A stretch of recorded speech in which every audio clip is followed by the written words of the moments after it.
नमस्कार, जय हिंद, प्रणाम। जैसे कि आप लोगों को पता ही है, खेसारी लाल यादव का नया गाना बोल बम बोला हारमोनिया पर आज सारेगामा हम भोजपुरी से रिलीज़ कर दिया गया है। और ये गाना महज 6 घंटे में 6 lakh plus views, 1 lakh plus like और यहाँ तक कि 25वें नंबर पे ट्रेंड भी कर रहा है।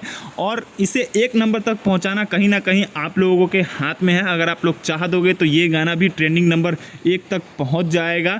जैसा कि आप लोगों को पता ही है, ये जो गाना है नथुनिया के थीम पर बनाया गया है। और आज के टाइम पे खेसारी लाल यादव का गाना नथुनिया भी जो है म्यूजिक सेक्शन पे 5 नंबर पे ट्रेंड कर रहा है। तो जैसे आप लोगों ने कोका कोला और नथुनिया को प्यार दिया, मुझे आशा ने पूर्ण विश्वास है कि ये गाना भी पूरा गर्दा और बवाल मचेगा। इस सावन जो है किसी का भी गाना इस गाने के सामने नहीं टिक पाएगा।